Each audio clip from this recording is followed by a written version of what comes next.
Olá, dando continuidade na série de vídeos da leitura comentada, eu vou continuar com o artigo de revisão de kefir de água que eu estava lendo. O vídeo anterior eu gravei um vídeo especialmente para essa tabela 4, no qual eu achei muito interessante porque ela dá um norte com relação às fermentações do kefir de água, embora ainda há muitas lacunas a serem entendidas, mas eu acho que ela traz uma clareza para a gente entender bem a fermentação do kefir de água.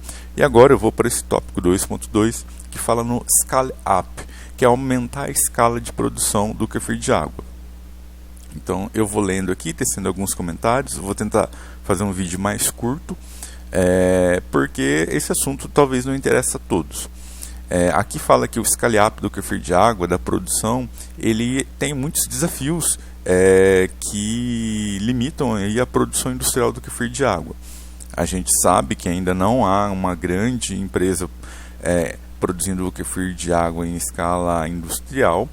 Os produtores ainda trabalham numa escala artesanal nos outros países. No Brasil, eu soube de uma marca que estava produzindo, mas ainda em micro escala, então a gente não tem aí uma produção industrial bem desenvolvida e estabelecida do kefir de água. E aqui, já na segunda linha, ele fala que isso inclui ou vem da instabilidade do processo de fermentação do kefir de água, que vai resultar em bebida com a qualidade variando. E aí fala aqui da questão, e frequentemente baixa multiplicação dos grãos, e tem aqui o fator dificultando talvez a questão do fator da escala. E tem aqui dois artigos que, na verdade um artigo que foi testado. Aí nesse artigo eles fizeram investigações num laboratório, lógico, e eles chamaram aí de escala industrial, tentaram desenvolver um processo industrial para a produção do kefir de água, utilizando aqui esses batch fermentations, são bateladas, que o pessoal fala em português, ou lotes de 6 litros. Então eles trabalharam aí com um fermentador de 6 litros, com um volume de lote de 6 litros. Essa fermentação, ela ocorreu e sofreu aí a instabilidade e também esse negligible grain growth. Eu acho que seria como se fosse um crescimento mínimo ou negligenciável ou ínfimo crescimento dos grãos. E aí fala aqui que com os grãos tornando-se pequenos e damaged, eu creio que seria frágil comparado com o kefir de água utilizado tipicamente em escala artesanal, de produção caseira, na verdade. E aí a companhia estocou esses grãos a menos 20 graus, então congelou os grãos que foram utilizados nesse teste. E por causa do kefir de água, dos grãos de kefir de água tem entre 86% e 90% de água, de umidade, isso sugere que o congelamento e o descongelamento promoveu aí danos irreversíveis na estrutura ou associado aos micro-organismos. Então ele fala aqui que o fato dele ter pego uma amostra congelada ou de ocorrer o congelamento dos grãos em algum momento pode ter causado os danos irreversíveis na estrutura e ou nos micro-organismos. Então ele fala que pode ter afetado só a estrutura, pode ter afetado somente os micro-organismos ou pode ter afetado os dois. Por isso que antes a gente falava muito em congelar os grãos. Eu já congelei os grãos. Hoje eu tenho para mim que não é o ideal, porque eu já tive dificuldade em reativar grãos que eu mesmo congelei. A cultura estava plenamente saudável, se desenvolvendo bastante, e depois que eu descongelei eu tive dificuldade com os grãos demorando para voltar a fermentar, com os grãos se desfazendo, quebrando muito fácil. Então, a questão da estrutura, de descongelar o kefir de água e perceber que a estrutura está frágil, isso eu consegui perceber em casa. Lógico, a questão dos micro-organismos não é algo que dá para ser percebido em casa. Demandaria um estudo para isso, não tem como realmente fazer em casa. E aí ele fala aqui dos quais não se recuperou, a cultura não se recuperou conforme foi fazendo depois das fermentações sucessivas. Esse backsloping é cada fermentação, é pegar os grãos da fermentação passada e reutilizar na nova fermentação. Alguns autores utilizam esse termo backsloping, que é preparar uma nova fermentação utilizando os grãos, reaproveitando os grãos. E aí ele fala aqui que e também tem a questão da água desmineralizada que eles utilizaram, ou provavelmente eles utilizaram água destilada, mas eles usam o termo aqui desmineralizada, que eles podem ter utilizado um filtro de osmose reversa ou um destilador, enfim, que eu creio que utilizaram água de laboratório para fazer esse estudo, que foi utilizado nessa produção. A água desmineralizada, ela falta aí essa capacidade tamponante, ou seja, ela falta sais, íons, que tem ali a questão de sais minerais mesmo da água, de equilíbrio iônico. Aí, porque o filtro normalmente remove quando você vai fazer essa desmineralização da água, provavelmente aqui por osmose reversa. E aí remove os íons, então essa água perde uma capacidade tamponante, e essa capacidade tamponante ela equilibra, como é íon, então você remove um íon negativo, por exemplo, cloreto, não ocorre o equilíbrio entre íons negativos e positivos. Só lembrando que a acidez, a gente entende como acidez é a presença de íons H+, que são prótons, e eles têm carga positiva. Então, se eu tenho um íon com carga negativa, eles vão ali se atrair, vai ter uma interação eletrostática entre eles, e isso vai equilibrar o meio, vai impedir que esse íon vá fazer outra coisa, a grosso modo. Então, a gente precisa desse equilíbrio iônico. Por exemplo, o nosso corpo tem um equilíbrio iônico. Quando a gente transpira, a gente perde íons, e na hora que a gente toma água, a gente repõe esses íons. O nosso corpo precisa disso para funcionar, visto que tem aí pequenos pulsos magnéticos, pulsos elétricos, na verdade, no nosso sistema nervoso, na nossa pele, nas nossas células. Então, tem ali a questão toda da carga iônica. Mas é um pouco até difícil explicar isso. Mas para os micro-organismos isso também ocorre. Eles precisam dos íons, embora não, os micro-organismos são células, são unicelulares, mas dentro da célula eles precisam de manter um equilíbrio iônico.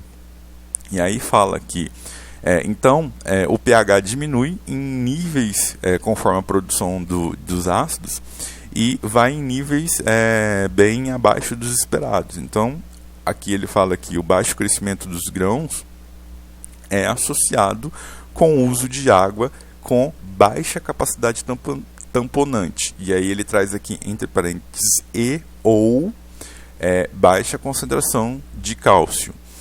Isso aqui eu já fiz alguns testes em casa, o Sandor Katz já falou, já ouvi relatos de pessoa, a questão da água dura.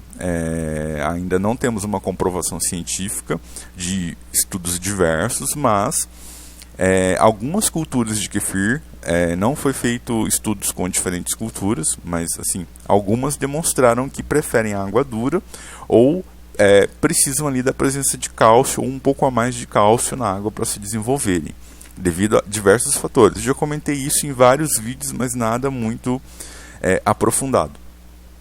E aqui ele traz isso e aí fala desse texto de investigações que os autores fizeram. Então esse grupo, em 2017 e 2019, eles fizeram alguns testes mudando aí a questão da água e do cálcio. E eles viram que a cultura que eles tinha uma dependência para isso. Se desenvolveu melhor em meios com maior capacidade tamponante, ou seja, essa capacidade tamponante minimiza a oscilação do pH, e também com a presença de cálcio, visto que o cálcio é um mineral e ele também pode atuar aí como um cofator enzimático dos processos ou das enzimas dos micro-organismos. Então, tá nesse estudo aqui, de 2017 e 2019. Só que o autor não variou cultura, enfim. E aí ele fala que a alta quantidade de células microbianas é associado com o baixo crescimento dos grãos. Isso é ele observando. E então, assim, se o grão está crescendo devagar, provavelmente tem muito micro-organismo vivo ali. Não só o grupo que está produzindo os grãos, mas tem outros, por isso talvez mais devagar. Eu penso que o autor também quer dizer que se os grãos estão crescendo muito rápido, aquele grupinho que produz o material dos grãos, o exopolissacarídeo, aquele grupo está em vantagem aos outros micro-organismos. Em casa a gente não consegue perceber isso, mesmo no laboratório é um pouco difícil, mas eu penso que essa é a ideia desse autor. E aí ele fala que essa é a hipótese porque os grãos com tamanho pequeno e crescimento lento resulta em uma grande área superficial para a colonização dos micro-organismos. Daí ele traz essa figura que tem uma imagem de microscopia eletrônica dos grãos de kefir. Eu vou mostrar ela por último. É uma figuras que pra gente não tem muita importância, é mais a título de curiosidade. Mas ele fala isso, que grãos pequenos têm uma alta área superficial e também vai ter ali muito micro-organismo ou uma colonização de micro-organismos. Por isso eu acho que o crescimento lento, ele fala que tem bastante micro-organismo, mas talvez resulte numa fermentação mais estável. Essa parte do texto aqui, eu confesso que eu não peguei muito bem o que ele queria falar. Aí ele fala que, além disso, quando o grão está pequeno, a gente começa a ter uma quantidade grande de açúcar residual, porque o açúcar não foi transformado na glucana, ou no exopolissacarídeo que forma ali os grãos. Aí ele fala aqui que tem a diminuição da atividade dessa glucansucrase. E essa glucansucrase são enzimas, não é só uma, mas é um grupo de enzimas que vão pegar ali a sacarose, ou a sucrose, a molécula de glicose, e transformar na glucana, que é esse exopolissacarídeo que forma a matriz dos grãos. Então começa a sobrar açúcar no meio, porque os micro-organismos, principalmente as bactérias, não estão pegando aquele açúcar e fazendo ali o polissacarídeo. Então acaba sobrando no meio. Ou outros micro-organismos podem aproveitar desse açúcar que está sobrando no meio e gerar mais ácido. Então a bebida pode ficar bem mais ácida e diminuir o pH. E isso acaba meio que formando um ciclo, cada vez diminuindo mais os grãos. Pelo menos é o que eu imagino. E aí ele fala aqui que um estudo em escala industrial mostrou aí que as proporções entre LAB, que é as bactérias láticas, e as leveduras, elas foram similares, tanto caseiro quanto nas fermentações feitas em escala. Ele fala que o crescimento, a progressão lenta da fermentação do kefir de água sugere também que tem uma consequência aí da questão da concentração.